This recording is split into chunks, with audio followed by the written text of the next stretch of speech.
আজি প্ৰায় 25 বছৰ হ'ব মই সৌদ সম্পাকালী যুৱ ছাত্ৰ পাৰ্টীৰ লগত জড়িত আছিলোঁ আৰু ধৰক যিহেতু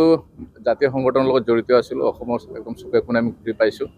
এটা বস্তু আমি উপলব্ধি কৰিছোঁ যে আমাৰ জাতিৰ যিখিনি সমস্যা আছিলে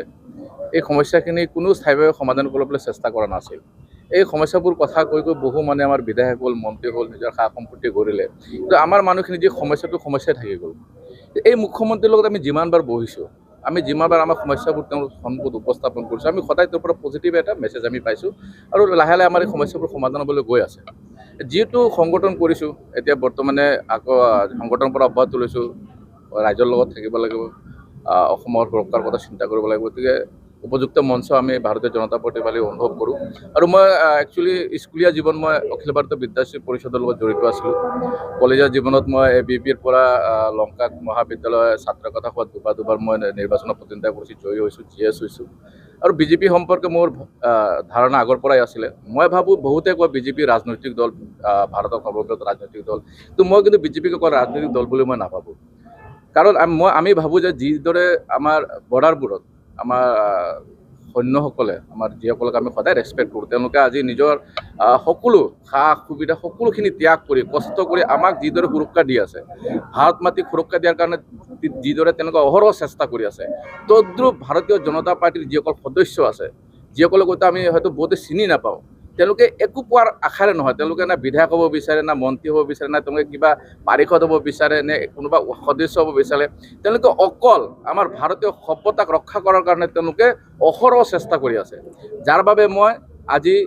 আপোনালোকৰ জৰিয়তে ভাৰতীয় জনতা পাৰ্টীৰ সকলো সদস্যক মই ইয়াৰ পৰা মই চেলিউট দিছোঁ যে তেওঁলোকে সকলো ত্যাগ কৰি যিদৰে আজি আমাৰ সিকিউৰিটি ফৰ্চে যিদৰে আমাৰ ভাৰতীয় মানুহক সুৰক্ষা দি আছে যাৰ কাৰণে আমি ৰাতি ভালকৈ টোপনি দিব পাৰোঁ ভাৰতীয় জনতা পাৰ্টীৰ প্ৰতিটো সদস্যই ভাৰতীয় সভ্যতা ভাৰতীয় সংস্কৃতি অসমৰ সভ্যতা অসমীয়া সংস্কৃতি ৰক্ষাৰ কাৰণে তেওঁলোকে অহৰহ চেষ্টা কৰি আছে মই এজন অসমীয়া মাতৃৰ সন্তান হিচাপে মই ভাবোঁ যে মোৰো ইয়াত কৰণীয় আছে যাৰ বাবে মই সিদ্ধান্ত লৈছোঁ আমাৰ সমূহ ৰাইজৰ লগত আলোচনা কৰি সিদ্ধান্ত লৈছোঁ যে ভাৰতীয় জনতা পাৰ্টীৰ উপযুক্ত মঞ্চ যি মঞ্চত গৈ আমি আমাৰ যিখিনি কৰণীয় আছিল আমাৰ যিখিনি অভাৱ অভিযোগ আছিলে যিবোৰ আমি মুখ্যমন্ত্ৰীৰ সন্মুখত আমি উপস্থাপন কৰিব পাৰোঁ এটা পথ যাৰ মাধ্যমে আমি আমাৰ সমস্যাবোৰ সমাধান কৰিব পাৰিম ডিভোটাৰ ইছ্যু আপোনালোকে জানে যে বিগত দিনে মুখ্যমন্ত্ৰী মহোদয়ৰ আলোচনা কৰিছিলোঁ আৰু বহু পুৰণি আমাৰ দাবী আছিলে ইমিগ্ৰেশ্যন এক্সপাৰ্চন এক্ট আছাম 1951 যিটো কোনো চৰকাৰে মানে এইটো ল'বলৈ সাহ কৰা নাছিল কিন্তু মুখ্যমন্ত্ৰী মহোদয়ে এইখিনি কৰিছে যাৰ বাবে আজি আমি ভাবোঁ যে অকল বাঙালী বুলি নহয় চাওক ডিভোটাৰটো আমাৰ হিন্দু প্ৰায় মানুহৰ সমস্যা আছে কিন্তু হিন্দু বাঙালী সংখ্যাটো অধিক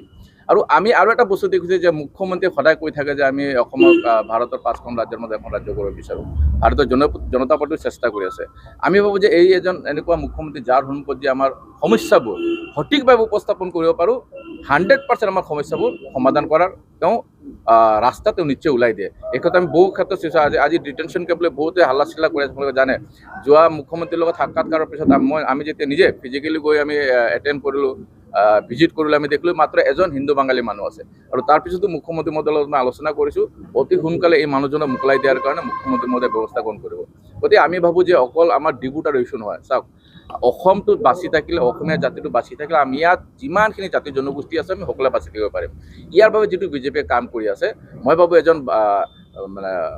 বাঙালী মাতৃৰ সন্তান হিচাপে অসমীয়া মাতৃৰ সন্তান হিচাপে মই এইখিনি কৰিব লাগিব আৰু মই সদায় এটা কথা বিশ্বাস কৰোঁ যে ৰবীন্দ্ৰনাথ ঠাকুৰে যি পথ আমাক দেখুৱাই দিছিলে তেওঁ সদায় কৈছিলে যে দিবে নিবে মিলিবে মিলাবে এই ভাৰতৰ মহামানৱৰ সাগৰত গতিকে আমি কিছুমান বস্তু দিব লাগিব কিছুমান বস্তু ল'ব লাগিব আমি যিটো অসমত আছোঁ আমি সকলোৰ লগত সমন্বয় অবিহনে শান্তি নাহে আৰু শান্তি অবিহনে উন্নয়ন নহয় গতিকে আমি সমন্বয়ৰ কাৰণে কাম কৰি আছোঁ শান্তি প্ৰতিষ্ঠাৰ কাৰণে কাম কৰি আছোঁ আৰু উন্নয়নটো নিশ্চয় হ'ব আৰু আমি আশাবাদী এই চৰকাৰে আমাৰ যিখিনি সমস্যা সমাধান কৰিব আমিও এই আশা লৈ আহিছোঁ যাতে মুখ্যমন্ত্ৰী মহোদয়ৰ সন্মুখত আমাৰ জাতিৰ যিবোৰ সমস্যা আছে আমাৰ অঞ্চলৰ যিবোৰ সমস্যা আছে সঠিকভাৱে উপস্থাপন কৰিব পাৰোঁ তাৰ বাবে আজি ভাৰতীয় জনতা পাৰ্টীত যোগদান কৰিম মই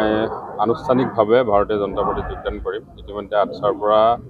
কেন্দ্ৰীয় সাধাৰণ অধিৱেশনত অব্যাহতি লৈছোঁ 17, 18, 19 অক্টোবৰ কেন্দ্ৰীয় সাধাৰণ অধিৱেশন আছিল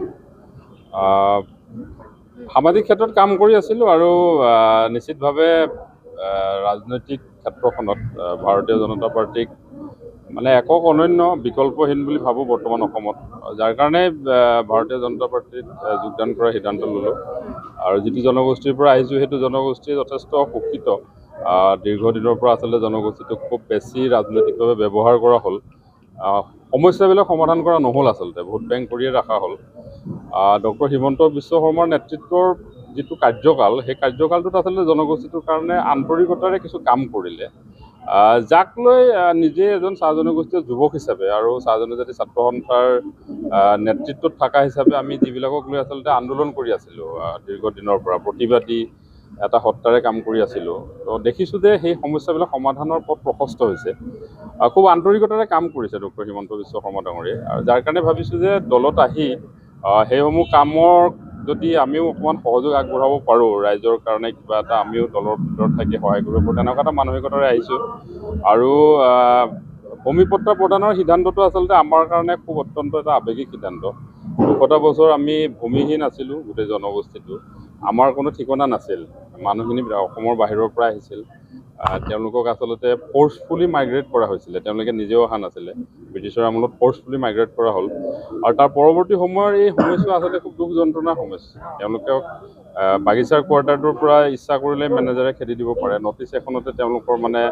ঠিকনাবিহীন হৈ যায় মানুহবিলাক। তো এই যে ভূমিপট্টাৰ সিদ্ধান্তটো, সেইটোত আৰু অধিক আমি আকৰ্ষিত হৈছোঁ দলটোৰ প্ৰতি, আৰু সকলোৱে সেইটোৱে বিচাৰোঁ আচলতে, নিজৰ মানুহখিনি সমাজখনৰ ভাল হোৱাটোৱে আমি কামনা কৰোঁ। আৰু যোনে কাম কৰিছে, আৰু আমিও আচলতে কাম কৰাত বিশ্বাসী, বহুত বেছি কথা কৈ থকাৰ ইমান মানসিকতা নাই সৰুৰ পৰাই, কামত বিশ্বাসী, আৰু দলটোৱে কাম কৰিছে, আৰু যাৰ কাৰণে এই সিদ্ধান্ত। কিতাপৰ বুলি কোনো কথা নাই, দলত আহিছোঁহে আজি, তো কাম কৰিম বুলিয়ে আহিছোঁ আৰু। Thank U.